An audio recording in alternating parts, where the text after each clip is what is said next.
साथियों नमस्कार। मुन्ना झारखंड न्यूज में आप सभी को स्वागत है। आइए आज थोड़ा अंधभक्तों सबको बता दूं जो कि अयोध्या वासियों को गालियां देना ये कहाँ का रीति रिवाज है और क्यों आप गाली दोगे। गाली देने का किसी को अधिकार नहीं है। हार जीत होते रहता है और ये बराबर होते रहेगा। आपको मालूम है जो कि 1957 से एक भी अनुसूचित जाति का वहाँ पर न विधायक न सांसद बने हुए थे, और अब की अनुसूचित जात में वो भी पासी समाज का आदमी वहाँ पर सांसद बने हुए हैं। आज अब बताओगे कहाँ? तो अयोध्या में। तो अयोध्या में हार जो हुआ है ये बीजेपी का कुछ कारनामा भी उस तरह का था, इस कारण हार हुआ है वहाँ पर। ये पूरे देश ने, पूरे विदेश तक जान रहा है। आइए आपका थोड़ा, अयोध्या की हार को एक समान सीट की हार के रूप में नहीं देखा जा सकता। इसे भाजपा के प्रतीकों के प्रयोग की विफलता के रूप में देखा जा रहा है। हार के और भी कई कारण गिनाए जा रहे हैं, जिसमें स्थानीय मुद्दों पर सांसद लल्लू सिंह की निष्क्रियता और संविधान संशोधन को लेकर दिया गया उनका बयान सबसे ज्यादा मजबूत है। जिसने कि संविधान बदलने की बात किया था, क्या आप लोग को याद है? जो बोला था 3/3 सीट ले आएंगे तो संविधान बदल देंगे। ज़्यादा घमंड भी ठीक नहीं है। मैं सबके लिए बात बता रहा हूँ, कोई भी ऐसा पार्टी हो जो घमंड ना करे। लोकसभा चुनाव में फैजाबाद अयोध्या सीट की हार भाजपा को बहुत गहरे तक चोट दे गई है। ऐसा तैसा चोट नहीं दिया गया है, जिसे एक सामान्य सीट की हार के रूप में नहीं देखा जा रहा है। इसे भाजपा के प्रतीक के प्रयोग की विफलता के रूप में देखा जा रहा है। हार के भी कई कारण गिनाए जा रहे हैं, जिसमें स्थानीय मुद्दों पर सांसद लल्लू सिंह की निष्क्रियता और संविधान संशोधन को लेकर दिया गया सबसे प्रमुख बयान था। दोस्तों आप बता दें, दरअसल भाजपा 2024 का चुनाव ही अयोध्या में राम मंदिर के निर्माण को केंद्र में रखकर लड़ी थी। दलित को साधने के लिए एयरपोर्ट का नामकरण महर्षि वाल्मीकि जी के नाम पर किया गया था। प्रदेश व केंद्र सरकार ने अयोध्या में तमाम विकास के काम कराए, राम मंदिर की प्राण प्रतिष्ठा भी कराए। चुनाव से ठीक पहले हुआ। जितने भी राम मंदिर में कार्य किया चुनाव से पहले कर चुका था। इसके बावजूद भाजपा फैजाबाद की सीट की हार हो गई।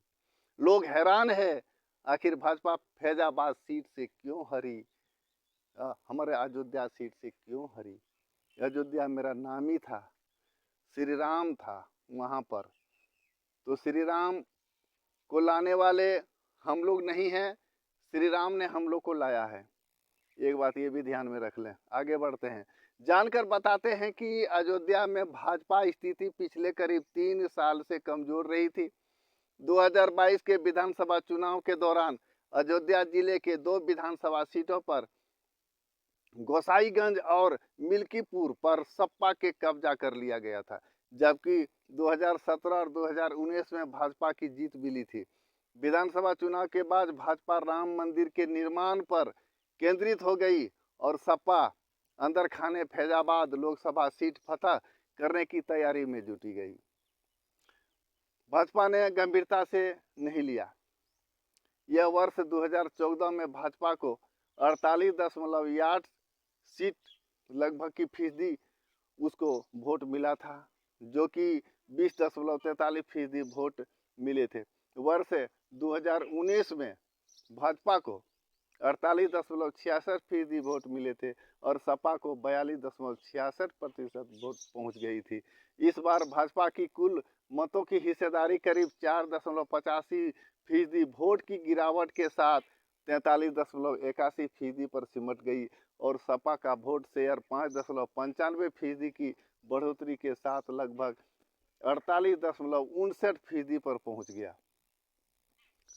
आइए और थोड़ा सुन लें से संविधान संशोधन की बात ने दलितों और पिछड़ों को भड़काया।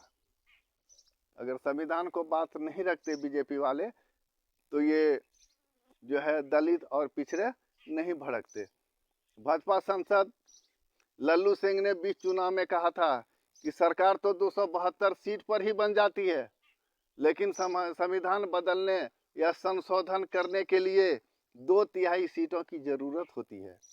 लल्लू के इस बयान को इंडिया गठबंधन ने ले उड़े, और ऐसा ले उड़े कि पूरा अयोध्या ही नहीं, पूरे देश में इस संविधान बदलने की साजिश के तौर पर पेश कर दलित व पिछड़ों को, मतदाताओं को माल बंद करने का प्रयास किया। भाजपा राम मंदिर की भावना में लेकर प्रभाव को नजरअंदाज करती रही। हार के तमाम कारणों में सबसे बड़ी हार की वजह यही रही। इंडिया गठबंधन ने लोकसभा चुनाव में अयोध्या फतह के लिए बड़ा प्रयोग किया था। फैजाबाद अयोध्या लोकसभा सीट समान सीट है। यहाँ आमतौर पर हर लोकसभा सीट के आंकड़े और पिछड़े की बीच समीकरण साधा जाता है। पिछले बार भाजपा ने लल्लू सिंह तो सपा से अनसेन यादव को प्रत्याशी बनाया गया था। बाजी भाजपा के हाथ लगी थी। इस बार सपा ने रणनीति बदली। हमेशा की तरह पिछड़े और समान जाति के उम्मीदवार उतारने की बजाय दलित उम्मीदवार उतारा, वह भी बयादरी के पासी थे। इस पासी ने इस सीट पर पासी बयादरी का, और आप तो जानते हैं अयोध्या में सबसे ज़्यादा पासी समाज है, उसके बाद कुर्मी भी आते हैं और निषाद भी आते हैं। आइए आपको आगे बता रहे हैं। तो इतना ही नहीं, इस लोकसभा क्षेत्र में कुर्मी, निषाद, पासी भरपूर है। ये तीनों जातियां भी भाजपा की कोर यानी कि वोट बैंक मानी जाती थी कुछ दिन पहले। ऐसे में सपा ने अलग बगल की सीटों पर भी सियासी समीकरण साधे। बस्ती और अंबेडकर नगर में कुर्सी उम्मीदवार उतारा, और कुर्मी उम्मीदवार उतारने से तो सुल्तानपुर में निषाद बिरादरी का उम्मीदवार उतारकर इन जातियों को गोलबंद किया। नतीजा रहा कि 1957 के बाद पहली बार फैजाबाद सीट पर अनुसूचित जाति का संसद बना। 2 बार के भाजपा सांसद लल्लू सिंह सपा के मिल्कीपुर विधायक अवधेश प्रसाद से 55,000 वोटों से उसे हरा दिया गया।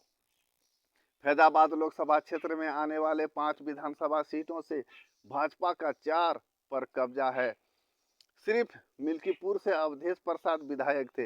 भाजपा राम मंदिर उद्घाटन और बन रहे कॉरिडोर को लेकर उत्साहित थी। पार्टी कार्यकर्ताओं में भी अति आत्मविश्वास में रहे। लेकिन क्या हुआ, भाजपा ने अयोध्या में ढेर सारे विकास कार्य कराए, कोई भी कार्य का कमी नहीं था। वहाँ अयोध्या ही नहीं, समूचे मने पूरे राम मंदिर उद्घाटन और वहाँ पर कार्यों का सियासती पतवार के रूप में देख रही थी। पर नज़रअंदाज कुछ अलग निकला, अलग चल रहा था। अयोध्या के स्थानीय लोगों ने एक बड़ा हिंसा और ऐसा भी हिस्सा देखा जो विकास के नाम पर उजड़ने जाने घिन करने लगा। तो विकास के नाम पर क्या किया, किसी को झोपड़ी उजाड़ना, किसी रोड तोड़ना, कहीं दुकान ढहाना, मने वगैरह वगैरह बहुत सारे सामान आते हैं उसमें। वो तो बुलडोजर वहाँ का जो है सबसे बड़ा हथियार था। वे मान रहे थे कि इस विकास की कीमत उन्हें चुकानी पड़ रही है।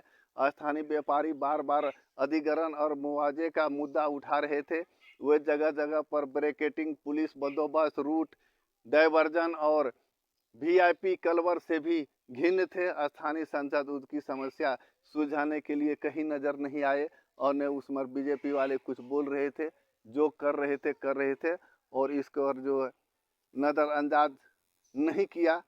और जितना तक हुआ बीजेपी वाले ने करते रह गया अपना मनमानी। वो सोच रहा था कि अयोध्या फैजाबाद जो है हमारे हाथ में है और सारे समाज हमसे मने कि या उतना तो नहीं बोलना चाहिए, लेकिन चलो फिर भी घमंड तो चूर हो गया। और चूर हुआ तो अपने कारण हुआ। ये सब अंधभक्तों, अपने आप को सोचो। और वहाँ पे गाली और गलौज ये सब करना अयोध्या वासियों को छोड़ दो, अन्यथा छानबीन करके आप लोग के ऊपर भी कार्रवाई की जा सकती है। चलिए, आप सभी को मेरे चैनल में धन्यवाद। लाइक और सब्सक्राइब जरूर करें। अगला वीडियो तक बने रहें। धन्यवाद।